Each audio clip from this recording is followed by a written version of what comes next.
Dalam rangka peringatan ulang tahun ke-75 kemerdekaan Republik Indonesia, Bank Indonesia mengeluarkan uang rupiah edisi khusus, yakni pecahan Rp75.000. Uang yang diterbitkan dalam jumlah terbatas ini kemudian menjadi perbincangan netizen di media sosial. Salah satu hal yang menjadi perbincangan adalah pakaian adat yang ada di gambar uang tersebut.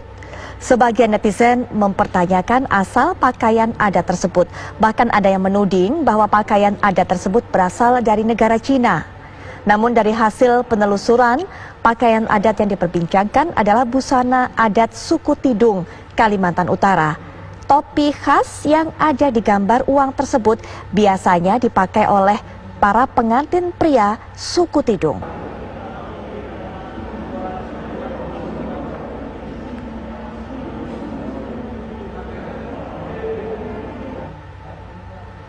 Bermaksud untuk bisa menghadirkan uang dengan pecahan baru sebagai salah satu simbol perayaan ulang tahun dari Republik Indonesia, tapi malah menjadi polemik, kemudian juga menuai pendapat di kalangan netizen yang begitu ramai dibahas. Nah, ini apakah betul pakaian adat yang memang tertera terpampang di lembaran uang kertas pecahan Rp75.000 yang merupakan edisi spesial, edisi khusus ulang tahun Republik Indonesia, ini merupakan pakaian adat dari Tidung? Ini kita akan mengkonfirmasi karena sudah bergabung dengan kita narasumber, yaitu Datuk Nobek selaku budayawan Tidung, Tarakan, Kalimantan Utara. Selamat malam Datuk Nobek. Assalamualaikum warahmatullahi wabarakatuh.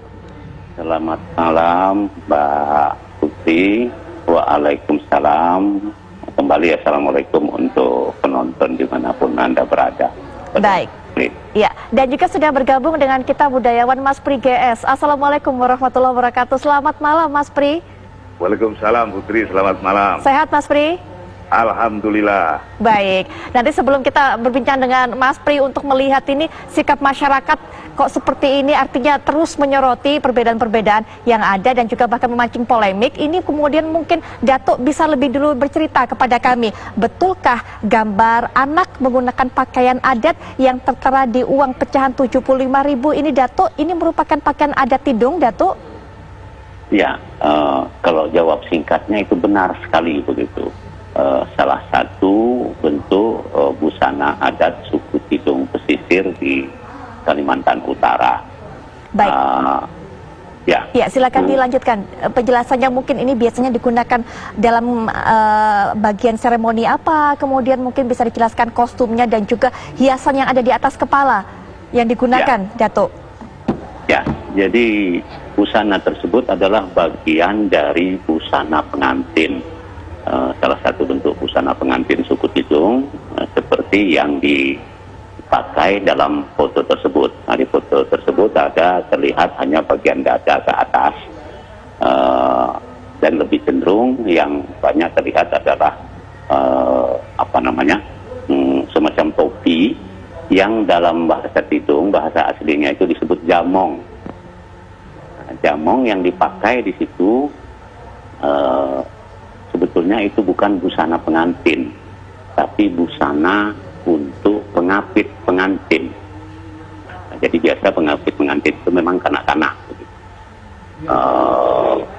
Jadi ada ciri, memang sangat mirip dengan busana pengantin, tapi ada ciri.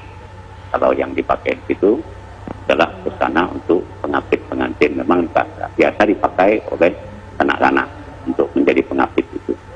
Baik, ini kemudian masyarakat saat melihatnya mengira bahwa yang dikenakan oleh anak tersebut dalam gambar tersebut ini merupakan baju Cina, Datuk, dengan hiasan kepala seperti itu. Apakah memang ini ada kemiripan dengan baju Cina yang mungkin biasa kita lihat? Atau mungkin Datuk bisa menjelaskan makna dari penutup kepala ataupun hiasan mahkota di kepala itu yang digunakan? Ya, jadi kalau hubungan dengan Cina, setahu saya zaman busana itu mulai ada, tidak ada hubungan saya kira, sebab pada awal keberadaan busana itu suku Tidung sudah menganut agama Islam begitu. Nah, sudah tentu budaya Islam ini sangat berpengaruh di mana-mana. Nah, kemudian nama dari jamong itu biasa disebut jamong Punsok Melaka. Jamong Tumsek Melaka artinya mahkota buah nanas. Jadi image-nya ke sana. Saya kira kalau dikaitkan dengan Cina ini mungkin dipaksa lah yang menyamakannya, atau karena mungkin arah pengambilan foto itu jadi image-nya seperti Cina gitu. Tapi saya sendiri sampai hari ini lihat itu tidak ada hubungannya sama Cina sama sekali bentuk itu. Karena saya tahu persis apa latar belakangnya, kemudian apa motif-motif ornamen yang ada di jamong yang dipakai itu. Di sana ada motif yang melambangkan telur, kemudian bunga sebagai lambang tumbuhan. Telur tadi yang bermakna merupakan bibit, karena orang yang menikah atau kawin itu nanti akan menghasilkan bibit orang baru. Kemudian dengan motif bunga, dedaunan, ini melambangkan sesuatu yang hidup, tumbuh, berkembang, begitu. Itu yang dimaksud. Jadi saya kira tidak ada filosofis Cina di dalam busana yang kita bicarakan itu. Saya kira itu Mbak Putri. Baik, Datuk. Terima kasih informasi yang sudah disampaikan mengenai baju adat dari Tidung. Nah, ini mungkin Mas Oni Wijanarko selaku Kepala Departemen Komunikasi BI juga bisa menjelaskan, Mas Oni, bahwa ini kan awalnya niatnya dengan mengangkat gambar-gambar baju-baju daerah ini bisa meningkatkan juga ataupun membuat masyarakat semakin tahu keberagaman kekayaan Indonesia. Tapi kemudian tanggapan masyarakat seperti itu, Mas Oni. Ya, Mbak Putri, selamat malam, Pak Pris, Pak Datuk. Kami mungkin bantu menjelaskan, memang mungkin masyarakat melihat bentuk dari anak ini ya, tetapi memang sebenarnya ini tidak hanya pakaian adatnya yang digunakan itu asli dari Indonesia, namun anak-anaknya sendiri, itu anak-anak Indonesia yang ada di daerah masing-masing. Jadi betul-betul ini dalam negeri semuanya, dan ini untuk menggambarkan kebinekaan, memperteguh kebinekaan kita. Memang uang ini dicetak itu 25 tahun sekali dalam rangka uang peringatan kemerdekaan Republik Indonesia yang ke-75 tahun. Jadi ini istimewa, dan di situ itu sebenarnya ada filosofinya, ada 3M di sana. Tema besarnya. Yang pertama, mensyukuri kemerdekaan. Kalau lihat di gambar depannya kan ada gambar bendera merah putih dikibarkan dengan proklamator kita Soekarno-Hatta. Dan yang di belakang itu ada gambar anak-anak dari berbagai daerah asli Indonesia. Seperti yang dijelaskan Pak Datuk tadi, terima kasih. Memang itu ya ada dari Kidung, tapi orang salah sangka kali. Itu untuk memperteguh kebinekaan kita semua dan mengenali kekayaan Indonesia yang memang kaya raya ini, Mbak Putri. Dan ada gambar jembatan, ada gambar pembangunan di sana, itu menggambarkan menyongsong masa depan yang gemilang. Apalagi di era pandemi ini, mudah-mudahan uang yang diterbitkan memberikan rasa syukur dan motivasi untuk terus kita melanjutkan pembangunan yang telah ditempuh selama ini, selama 75 tahun. Kiranya itu, Mbak Putri. Jadi soal polemik anak yang katanya mirip pakaian adatnya tidak Indonesia itu tidak betul. Ya, tidak betul itu. Baik. Jadi terima kasih tadi Bapak Datuk menjelaskan tadi, memperjelas kita semua.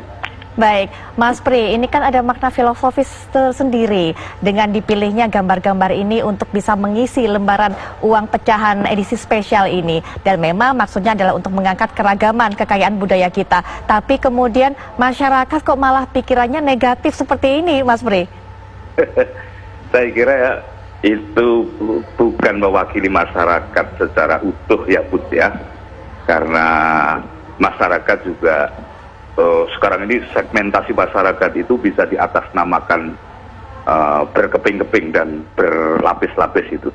Jadi mungkin masyarakat-masyarakat yang lain biasa-biasa saja. Dan ini sudah jelas toh Pak Datuk, kemudian rekan dari Bank Indonesia, Mas Oni ya? Betul, Mas Oni. Telah memberi klarifikasi yang saya kira sudah clear persoalannya. Tetapi zaman ini kan zaman kecepatan informasi yang luar biasa, yang saya kira barang-barang yang cepat itu yang diusung itu bukan hanya kadang-kadang validitas informasi, tapi juga gosip, juga asumsi. Jadi masyarakat juga harus dibimbing dengan ketenangan agar sesuatu yang tersampaikan cepat itu bukan selalu wakil kebenaran. Itu yang ingin saya garis bawahi justru, Put. Baik, nanti kita akan lanjutkan perbincangan ini kembali, Mas Pri, Mas Oni dan juga Datuk, tapi kita akan rehat sejenak dan apakah Pak Indonesia Malam akan segera kembali.